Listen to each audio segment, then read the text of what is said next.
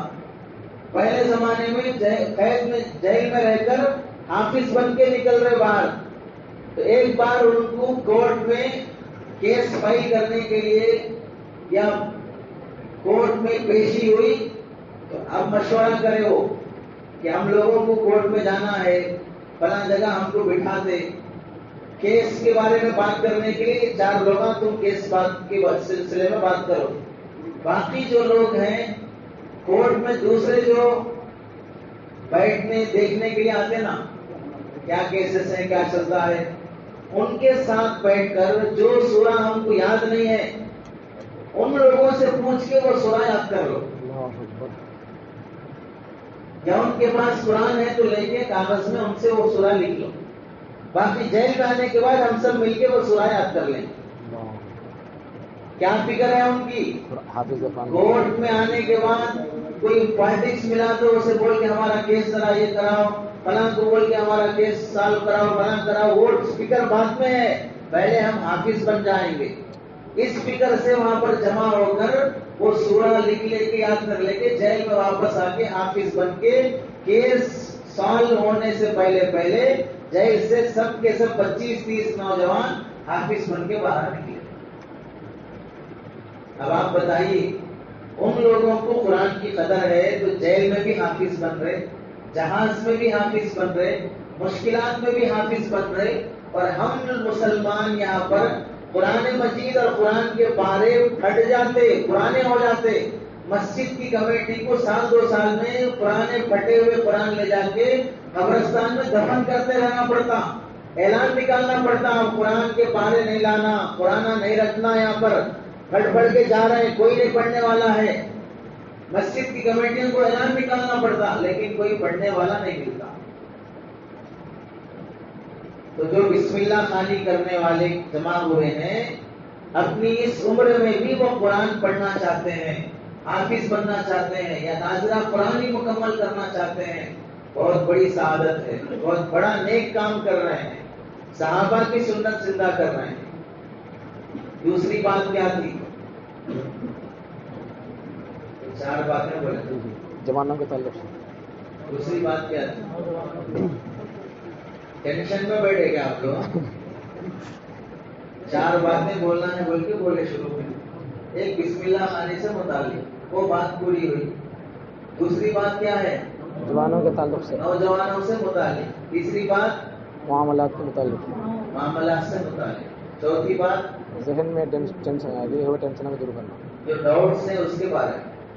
اب دوسری بات بولنا ہے، جوانی زندگی کی اہم، بہت ضروری اور بہت ہی اہم حصہ ہے۔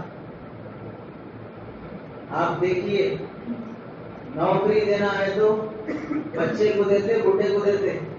بچے کو دیتے، جی، پولیس میں جوان بچے کو نہیں بوڑھے کو؟ بچے کو، ملٹری میں نوکری دینا ہے تو کس کو؟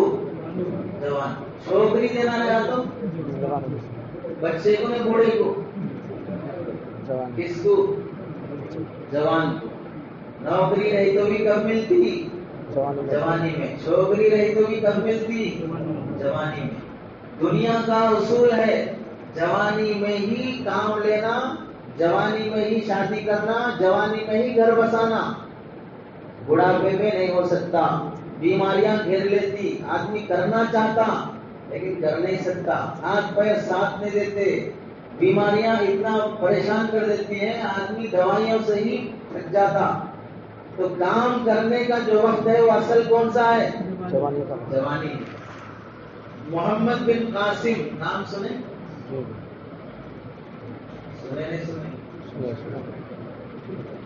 اب تو سنے نا، میں بولا جی جی، محمد بن قاسم حجاج بن یوسف کے زمانے میں ہندوستان کے 5 غیر مسلموں نے خط لکھا کہ ہمارے پاس کافروں کی حکومت ہے اور ہم پر وہ بہت ظلم کر رہے ہیں، آپ لوگ ہماری مدد کیجئے۔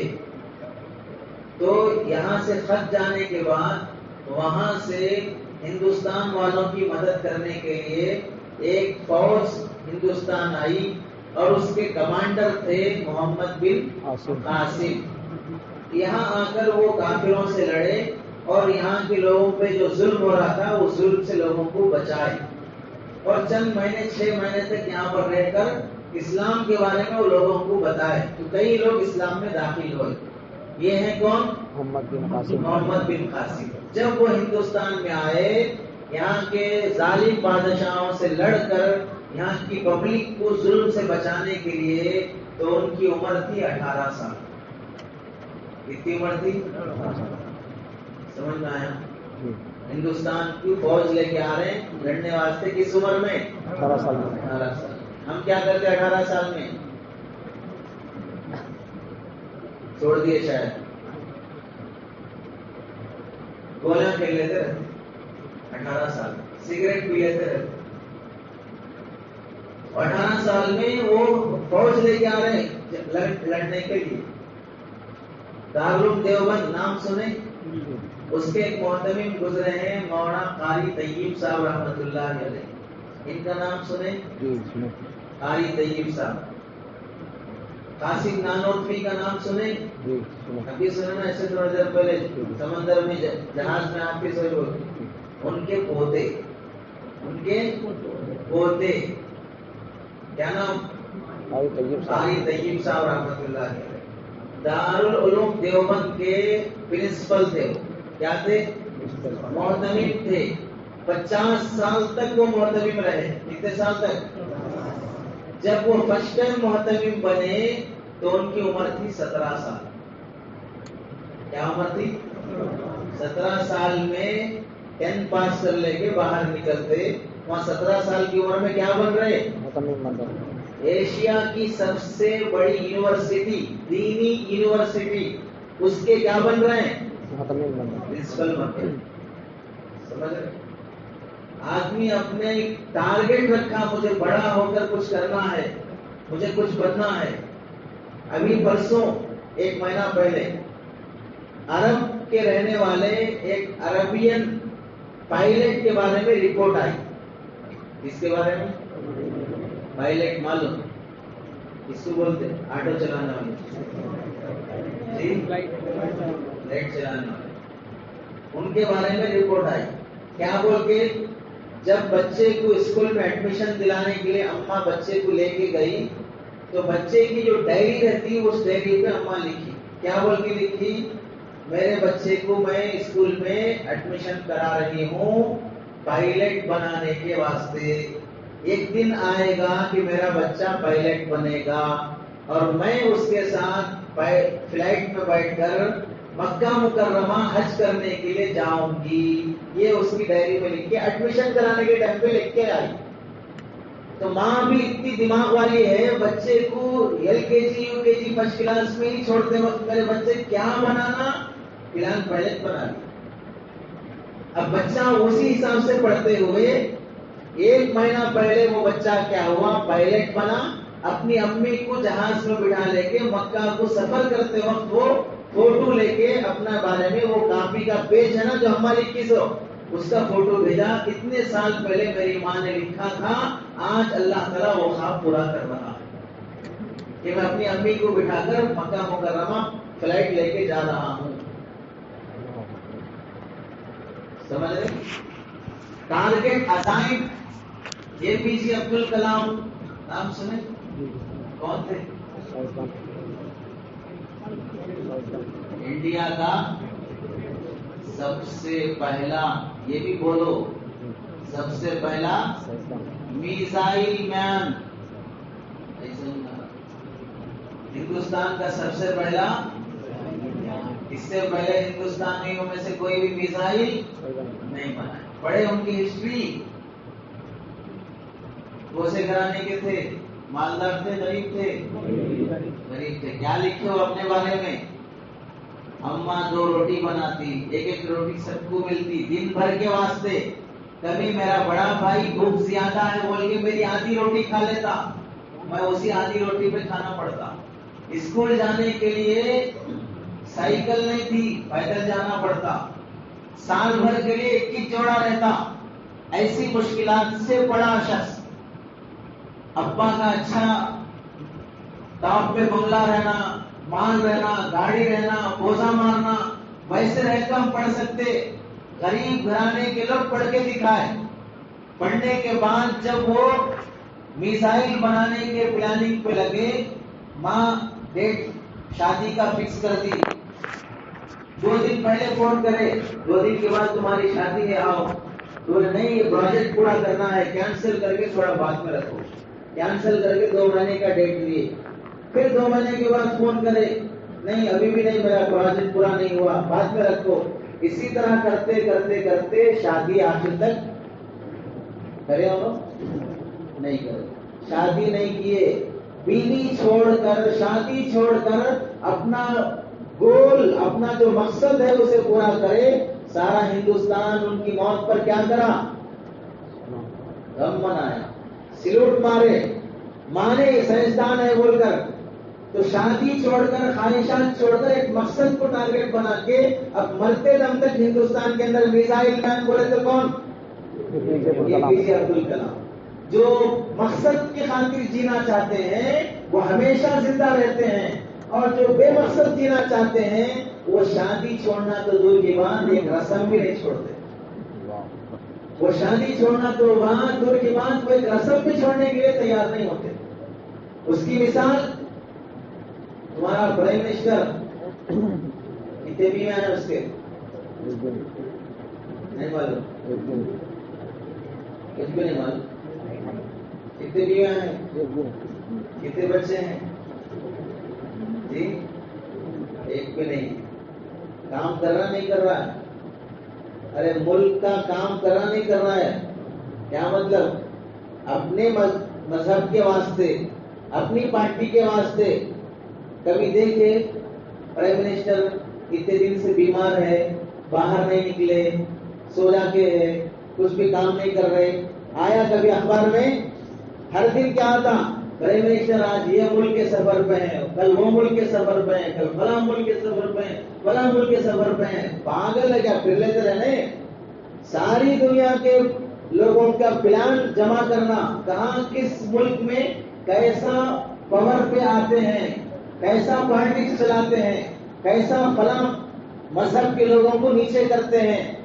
اسرائیل سے جب سے وہ لوگ دوستی کرنا شروع کرے، اس کے بعد سے CAA، NRC، فلاں یہ سب چیزیں لانا شروع کر رہے ہیں مسلمانوں کو. اسرائیل میں جیسا یہودی خالی کرنے لگے ویسا یہاں سے ان لوگوں کو خالی کرنا.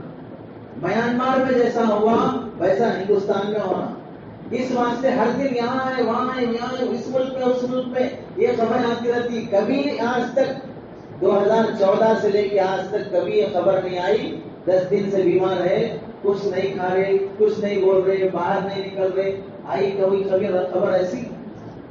اور ہماری زندگی میں کتنے کی دن ایسے آئے، پڑے ہیں، کچھ بھی نہیں کر رہے، بیمار ہیں، فلاں ہیں. کام کرنے والے آج بھی بیویاں چھوڑ کر، گھر بار چھوڑ کر اپنے مذہب کے واسطے جی رہے ہیں. کھلی مثال ہے پرائم منسٹر کی. مقصد کی خاطر جی رہا ہے، وہ صحیح ہے، غلط ہے، ظالم ہے، کیا ہے، لیکن ایک گول، ایک ٹارگیٹ بنا لیا تو سب کچھ قربان کر کے جی رہا.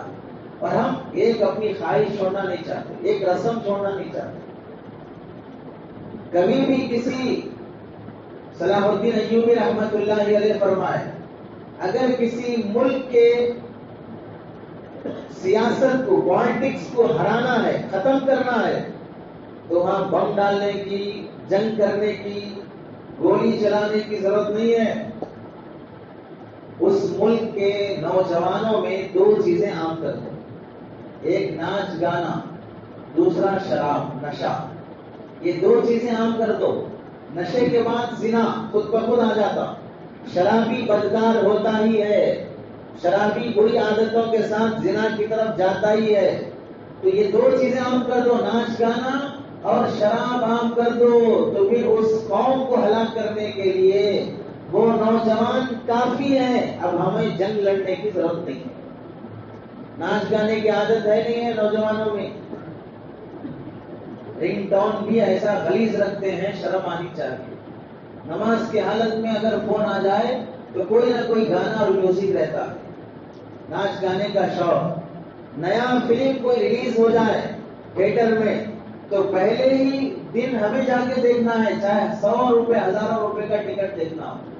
اسی واسطے آج انٹرنیٹ میں یوٹیوب پہ فلم آتا ہے، اس کے بعد ہمیں جا کے تھیٹر میں دیکھنے کی ضرورت نہیں۔ اس کے باوجود بھی ہر فلم کے بارے میں کیا رپورٹ آتی ہے؟ فلاں فلم 2 دن میں 80 کروڑ کما لیا، فلاں فلم 1 ہفتے میں 100 کروڑ پار کر لیا، فلاں فلم 1 ہفتے میں 500 کروڑ کا ٹارگیٹ پورا کر لیا۔ پڑھے نہیں پڑھے کبھی؟ نہیں پڑھے۔ پی کے فلم نکلا 500 کروڑ ٹارگیٹ میں تھا، فلاں فلم نکلا 1000 کروڑ ٹارگیٹ میں تھا، فلاں فلم نکلا اتنے کروڑ ٹارگیٹ میں تھا۔ 8 دن میں وہ ٹارگیٹ پورا ہو رہا، اتنے کروڑ وہ کما لے رہا ہے، پروڈیوسر ڈائریکٹر فلاں فلاں۔ کون دے رہے وہ 8 کروڑ روپے؟ کہاں سے جا رہے؟ ہمارے پاس پبلک ہولے اور دیوانے جو جا کے فلم کی ٹکٹ خریدتے ہیں ان سے جا رہے ہیں۔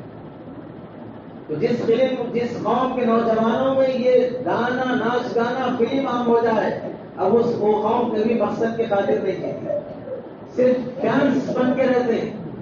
اب اس کا پہلا شو، اس کا پہلا جو اس کا ڈانس رہتا ہے، یا شروع میں جیسے پردے پر اس کو دکھاتے، پہلی فرسٹ انٹری جیسے اس کی ہوتی، چیخیں مارو، سیٹیاں بجاؤ، فلاں کرو، تالیاں مارو، فرسٹ انٹری میں ہی شو ہیرو اور ہیروئن کو دیکھ کے ناچ گانا شروع کری۔ ایک پیسہ نہیں ملتا، وہ بین کے پھینکا سو چٹی بھی نہیں ملتی، پھر بھی ناچتے رہتے اس کی خاطر۔ جو قوم ایسی دیوانی بن جاتی ہے، اب وہ کیسے مذہب کے خاطر جیتی؟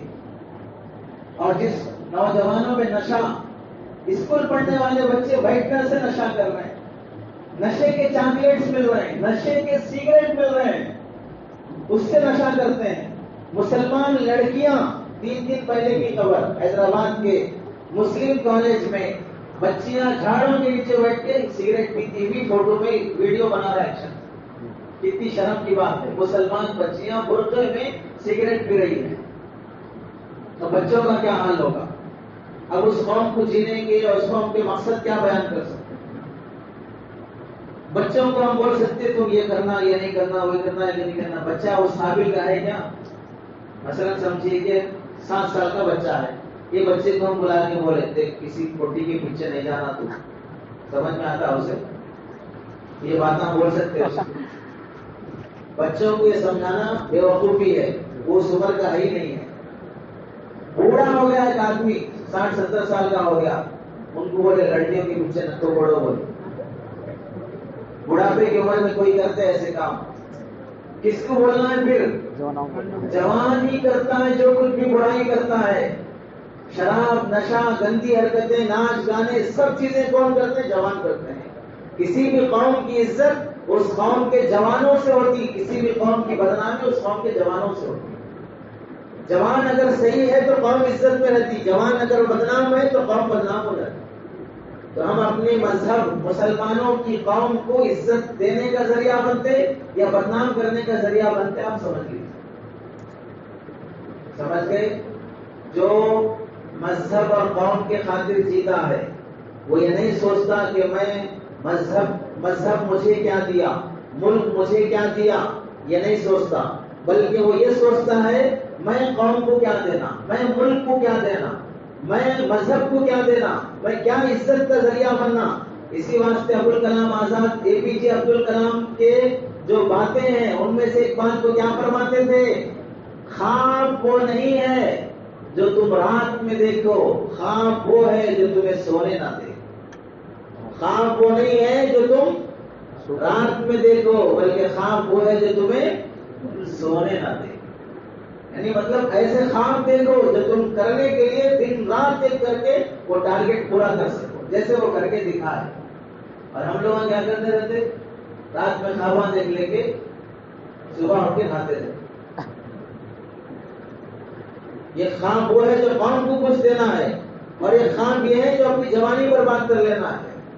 اس لیے جوانوں، ہمارے ہاتھ میں قوم کو عزت دینا اور بدنام کرنا۔ یہ 2 باتیں ہو گئی۔ تیسری بات کیا تھی؟ تیسری بات معاملات، بولو کچھ تو بھی۔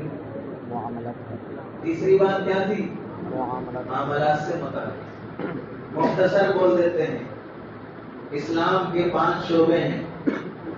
عقائد یعنی ایمانیات ہیں، عبادات ہیں، معاملات ہے، معاشرت ہے، اخلاقیات ہے. کتنے ہیں؟ 5 پہلی چیز عقائد منہ سے بولے تو یاد رہتا، ایمانیات. دوسری چیز عبادات عبادات. تیسری چیز معاملات معاملات. چوتھی چیز معاشرت معاشرت. پانچویں چیز اخلاقیات. اخلاقیات. یہ 5 چیزیں مل کر پورا دین اسلام ہوتا. 5 چیزیں مل کر پورا دین اسلام ہوتا. پہلی چیز ایمانیات، دوسری چیز عبادات. عبادات میں نماز، روزہ، زکوٰۃ، حج یہ سب آ جاتا. ہم نماز پڑھتے ہیں نا، روزہ رکھتے ہیں نا، رمضان حیثیت ہے تو زکوٰۃ بھی دیتے ہیں، اور حیثیت ہے تو حج بھی جاتے ہیں. تو یہ چاروں کام عبادت کے کرتے ہیں. تیسری چیز کیا ہے؟ معاملات. معاملہ کرنے میں ہم کسی دکاندار سے خریدنا بیچنا، خرچہ لینا دینا، کرایہ دینا، گھر کا کرایہ، آٹو کا کرایہ، رکشے کا کرایہ، بس کا کرایہ، یہ سب کرائے میں ہیں. تو ہم جہاں رہن سہن کرتے ہیں ان کے ساتھ لین دین میں اچھے رہنا. آج کا مسلمان ایمانیات میں بھی ٹھیک ہے، پھر بھی عبادات میں بھی ٹھیک ہے، پھر بھی معاملات میں آج کا مسلمان نہیں. لین دین کے مسئلے میں ہر ایک کے دل میں بیٹھا ہوا ہے مسلمانوں سے خریدنا نہیں. بولتے کچھ کرتے کچھ، ٹائم پہ کام کر کے نہیں دیتے، صحیح کام نہیں کرتے. سب کے دماغوں میں بیٹھا ہے، مسلمان کے دماغوں میں بیٹھا ہے، غیر مسلم کے دماغ میں بھی بیٹھا ہے. کتابوں میں لکھا ہے، مفتی شفیع صاحب رحمۃ اللہ علیہ لکھے ہیں، ایک یہودی دوسرے یہودی سے قرض لیا، ٹائم فکس ہو گیا، یہ ٹائم پہ واپس کرنا، ٹائم چلا گیا واپس نہیں کرا، تو دوسرا یہودی آ کر اس یہودی کو چٹھی لکھ کے بھیجا. کیا چٹھی لکھا وہ بعد میں بولیں گے. چٹھی لکھ کے بھیجا. آنے کے بعد چٹھی پڑھ کے وہ یہودی پریشان ہو گیا. چٹھی رکھ کر فوراً جا کر اپنے پیسے لا کے اس کا قرضہ ادا کر دیا. بعد میں پوچھے چٹھی میں ایسی کیا بات تھی کہ تم اتنے دن سے وہ پیسے واپس نہیں کرے، چٹھی پڑھتے گیا کہ پیسے واپس کر دیے. کیا لکھے تھا وہ چٹھی میں؟ دوسرا یہودی اس یہودی کو لکھا، پیسے واپس کرنے کی ڈیٹ آ گئی، اتنے دن ہو گیا پھر بھی تم واپس نہیں کرے، مجھے لگتا ہے کہ تم مسلمان بن گئے. مجھے لگتا ہے کہ تم مسلمانوں کی عادت تمہارے اندر آ گئی. کیا ہے عادت؟ بھگا دینا، ٹائم پہ واپس نہیں کرنا. ٹائم پہ کون لکھا ہو؟ یہودی دوسرے یہودی کو لکھا. وہ پڑھ کر یہودی کیا ہو گیا؟ واپس کر دیا. پریشان ہو گیا کہ میرے اندر مسلمانوں کی عادت کیسے آ سکتی ہے، ہرگز نہیں، پیسے واپس کرنا لیا. اتنی نفرت والی عادت ہے ٹائم پہ واپس نہیں کرنا کہ یہودی بھی اسے واپس نہیں کرنا. اور آج ہم لوگ لوگوں کا پیسہ لے کے بیٹھے ہیں، پیچھے پھر رہے ہیں، دے دو بول کے مانگ رہے ہیں. چیک لکھ کے دیے، چیک باؤنس ہو گیا. کورٹ کو لا دیے کیس، کورٹ میں کیس لڑنے کے لیے وکیل کو پیسے دینے تیار، یہاں قرضدار قرض والے کو پیسے دینے تیار. کیس جیتنے کے واسطے جج کو رشوت دے کے پیسے کھلانے تیار، یہاں مسلمان کو حق لوٹانے کے واسطے تیار. جھوٹے زمین کے پیپرات بنا لے کے اس پہ کیس لڑنے واسطے تیار، لیکن حق والے کو حق دلانے کے لیے تیار. پچھلے نبیوں کی کتابوں میں لکھا ہے، حدیث نہیں ہے، پچھلے نبیوں کی کتابوں میں لکھا ہے، صحیفہ جسے کہتے ہیں، اس میں لکھا ہے کہ اگر کوئی مسلمان کسی مسلمان کا ایک دانش بولتے درہم کا 6واں حصہ، جیسے 1 روپے میں کتنے چارانے رہتے؟ 4 چارانے رہتے. ویسا 1 درہم میں کتنے دانش رہتے؟ 6 دانش رہتے. تو 1 دانش سمجھو 4 آنے. اگر کوئی مسلمان کسی مسلمان کے 4 آنے مار کھا لیا، 4 آنے ہے آج کل؟ تم میں سے 5 لوگ ہیں جو 4 آنے دیکھے بھی نہیں رہتے جی. 5 بچے دیکھے بھی نہیں رہتے نا. تم 4 آنے دیکھے نہیں دیکھے. چھوٹے بچے جو ہیں 4 آنے دیکھے بھی نہیں. 10 پیسے 20 پیسے بعض پیسے دیکھے بھی نہیں، بعض دیکھے بھی نہیں ہیں، چلتے بھی نہیں ہیں. تو کیا لکھا ہے؟ 4 آنے بھی کسی مسلمان کے مار کھائے تو کیا سزا ملتی؟ اللہ تعالیٰ اس کے نام اعمال میں سے 700 جماعت کے ساتھ پڑھی ہوئی نمازیں نکال کر یہ 4 آنے جس کے کھایا نا اس کو دے دیتے. کتنی نمازیں؟ ارے بولو. 700 نمازیں. کتنے مہینے لگتے 700 نمازیں پڑھنے؟ اور کس کے ساتھ؟ جماعت کے ساتھ پڑھنا، اکیلے نہیں. کتنا مشکل ہے. اور 700 نمازیں کتنے بدلے میں؟ 4 آنے کے بدلے میں. اب لاکھوں روپے لوٹ کے کھا کے بیٹھے ہیں حرام خور بن کر. کوئی پوچھنے والا نہیں. غریب ہے، کیا کیس کر سکتا، کہاں لڑ سکتا، کہاں تک جا سکتا. وہاں تک آنے کے لیے تیار ہو، انہیں کہاں تک نہیں جاتا، سیدھے تیرے کو جہنم تک لے جاتا. ساری نیکیاں برباد ہو جاتی. حق والے کا حق دے دو، دوسروں کا لوٹ کھاؤ مت.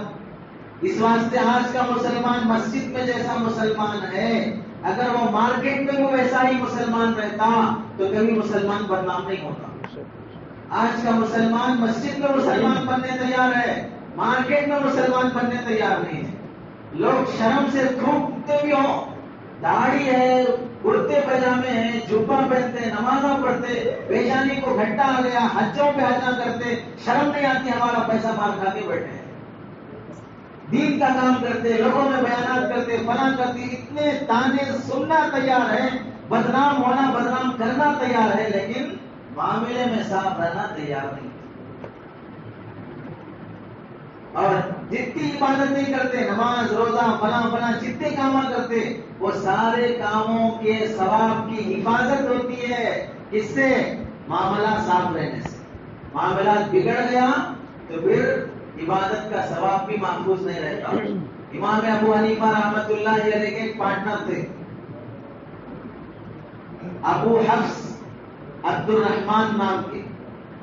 امام ابو حنیفہ کے پارٹنر، بزنس پارٹنر تھے.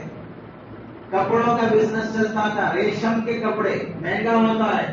امام ابو حنیفہ رحمۃ اللہ علیہ وہ پارٹنر کو بولے یہ کپڑے کی جو تھان ہے نا اس میں ڈیمیج ہے. کوئی بھی گرا گیا تو بول کے ایسا ڈیمیج ہے، اصل ریٹ اتنا ہے، ڈیمیج کی وجہ سے اتنے ریٹ میں دے دیتے، یہ بول کے بیچو، بول کے بیچو. وہ پارٹنر بھول گئے، اصل ریٹ سے وہ تھان کپڑے کی بیچ دی. آنے کے بعد پوچھے کتنے میں بیچے، کتنے ہزار میں ہوا. ڈیمیج بولے کیا گرا تو نہیں بولا، بھول گیا. تو امام ابو حنیفہ 2 فیصلے کرے. کیا کرے؟ ہم رہتے تو کیا کرتے؟ اچھا کرا، ہوشیار بیٹا، تعریف کرتے نا، اچھا کیا بولے. تو امام ابو حنیفہ کیا کرے؟ 2 کام کرے. پہلا کام، وہ تھان کا پرافٹ اور اصل پیسہ وہ ہوا تھا 20,000 درہم. کتنا درہم بولے تو چاندی کے سکے. دیکھے چاندی کے سکے سیرے نام میں تو دیکھ رہے ہیں. اشرف یہاں بولے علی بابا 40 چور، جو بڑے لوگ ہیں ان کو بول رہا ہوں، بچپن کے جو دیکھیں. چاندی کے اشرفیاں کتنے ہزار؟ 20,000. 20,000 بولے تو اب بھی ایک حیثیت ہے نا، ہے نہیں ہے؟ کسی امام کی تنخواہ 20,000 حیثیت نہیں ہے بول کے اتنا نہیں دے رہے. حیثیت نہیں ہے بول کے اتنا نہیں دے رہے. اگر حیثیت رہتی تو 20,000 تو بھی کم از کم امام کی تنخواہ رہتی تھی. جس امام کی تنخواہ 20,000 نہیں ہے وہ کمیٹی یہ بتانا چاہتی ہے کہ ہم فقیر ہیں. وہ صدر و متولی یہ بتانا چاہتا ہے کہ میں فقیر ہوں، میں نہیں دے سکتا اس کی تنخواہ. وہ سارے مسجد کے مصلی یہ بتانا چاہتے ہیں کہ ہم سب فقیر ہیں. 100، 200، 300، 400، 500، 1000 آدمی آتے مسجد میں پڑھنے کے لیے، لیکن سب مل کر بھی 20,000 کی تنخواہ امام کی ہم نہیں دے سکتے. ہم سب فقیر ہیں، ہم سب غریب ہیں. یہاں میں مسجد کے لیے کوئی انکم نہیں ہے. مسجد کے کوئی دکان نہیں ہے، گھر نہیں ہے، مسجد کو کہیں سے پیسہ نہیں آتا، لوگ چندہ نہیں دیتے، لوگ بیٹی کی شادی میں لاکھوں روپے خرچ کرنے تیار، جوا کھیلنے تیار، سود سے بھی پیسے کمانے تیار، جھوٹ بول کے دھوکہ دے کے کمانے کے لیے تیار، بیٹے کو کویت، امریکہ، لندن بھیج کے پڑھانے کے لیے بھی تیار ہے، اپنے بیٹے کی شادی یہاں سے مکے کو لے جا کے کعبۃ اللہ میں شادی کر کے لانے واسطے بھی پیسے تیار ہیں، بڑا فنکشن ہال بک کر کے 25 لاکھ روپے خرچ کر کے بیٹے کی شادی کرنے کے واسطے بھی تیار ہے، ختنے کی رسم بھی فنکشن ہال میں کرنے تیار ہے، منگنی کی دعوت بھی فنکشن ہال میں کرنے تیار ہے، لیکن اپنے مسجد کے امام کو 20,000 تنخواہ دینے کے واسطے میں غریب اور فقیر ہوں۔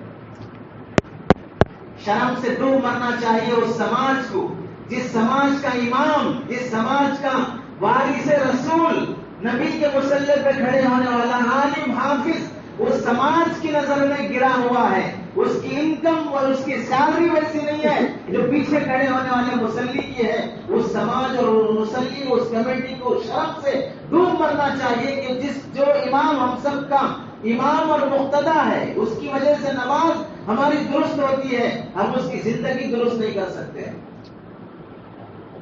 پچھلے زمانے میں دلی جامعہ ملیہ یونیورسٹی کے ایک مول صاحب کی 4 مہینے سے تنخواہ نہیں ملی تھی، تو اس یونیورسٹی کے جو پرنسپل تھے، وہاں مینجمنٹ کے پاس پیسہ ختم ہو گیا، پرنسپل بلا کر اپنے ہاتھ میں ہیرے کی انگوٹھی تھی وہ نکال کے دے دیے، اور نواب صاحب یہ بولے مینجمنٹ کے پاس کمیٹی میں پیسہ ہے نہیں ہے وہ بعد میں دیکھیں گے، لیکن آپ کی تنخواہ دینا میری ذمہ داری، انگوٹھی لے جا کے بیچ کے آپ اپنی سیلری پوری کر لو، لیکن آپ کا حق میرے ذمہ نہیں رہ سکتا۔ یہ بہانہ کبھی نہیں کرنا چاہیے، ہمیشہ یاد رکھو اگر امام بدل جاتا ہے، صحیح مؤذن صحیح امام نہیں ملتا ہے، کیونکہ ہم ویسی تنخواہ دے کر نہیں رکھ سکتے ہیں، اور ہم ماربل کے پتھر لگانے تیار اور ٹیک کے جھاڑ کے دروازے لگانے تیار، چندن کی لکڑی استعمال کرنے تیار، سعودیہ اور امریکہ اور فلاں کے بڑے بڑے گھڑیاں، بڑے بڑے گیٹ، بڑے بڑے قالینیں بچھانے تیار، ہر سال مسجد کو پینٹ کرنے کے لیے تیار، لیکن مسجد کا جو اصل کام ہے نماز اور مسجد کی آبادی، اس کے لیے کام کرنے والا امام، اس کے لیے اگر فکر نہیں کی جاتی ہے تو اللہ کی نحوست آتی ہے اس کمیٹی اور ظلم مسلیوں پر، جو گھر و دیوار کو ٹھیک کرنے تیار ہیں لیکن مسجد کی روح اور اس کی جان کو ٹھیک کرنے کے لیے تیار نہیں ہے۔ اپنے معاملات کو صاف رکھنا، وقت پر دے دینا، دیر نہیں کرنا، پورا دینا، عزت کے ساتھ دینا، عزت کے ساتھ دینا۔ امام صاحب خود آتے ہیں نماز پڑھانے کے لیے یا گھر جا کے لانا پڑتا؟ خود آتے ہیں۔ تنخواہ دینے کے لیے اپنا کام تھا آ کے نماز پڑھانا، آ کے پڑھا دیا، تنخواہ دینا میرا کام ہے، اب میں گھر پہ جا کے تنخواہ دوں گا، وہ میرے گھر پہ نہیں آئیں گے، میرے دروازے پہ نہیں آئیں گے، وہ جیسے اللہ کے دروازے پہ آ کر اپنا کام پورا کر کے گئے، میں ان کے دروازے پہ جا کے ان کا کام پورا کر کے آؤں گا، امام کو نہیں بلاؤں گا، دکان پہ آ جاؤ تمہاری تنخواہ لے کے جاؤ، گھر پہ آ جاؤ تمہاری تنخواہ لے کے جاؤ۔ توہین اور تحقیر ہے، ذلت والی بات ہے امام کے ساتھ۔ معاملات میں صاف رہو، معاملات میں صاف رہو، معاملات کے بغیر حفاظت نہیں ہوتی دین کی۔ امام ابو حنیفہ نے کیا فیصلہ کیا؟ 2 فیصلے کیے۔ کیا 2 فیصلے؟ پہلا فیصلہ 20,000 درہم جو پروفٹ اور اصل پیسہ پورے لے جا کے غریبوں میں صدقہ کر دیا، ایسی کمائی کا پیسہ حلال نہیں ہے، صدقہ کر دیا۔ دوسرا فیصلہ، پارٹنر کا جتنا بھی شیئر تھا اپنے بزنس میں وہ پورا شیئر نکال کے اس کے حوالے کر دیا، آج سے تم میرے پارٹنر نہیں، آج سے تم میرے پارٹنر نہیں۔ دھوکہ دے کر بزنس کرنے والے کو میں اپنا پارٹنر نہیں بناؤں گا۔ کون ہے؟ کون ہے؟ ہم سب کون ہیں؟ حنفی مسلک والے، حنفی مسلک کو فالو کرنے والے۔ ہمارے امام کیسے تھے اور ہم کیسے؟ ہمارے امام کیسے تھے اور ہم کیسے؟ معاملات کو صاف رکھو، دھوکہ اور جھوٹ سے مت کماؤ۔ یہ کون سی بات تھی؟ دوسری بات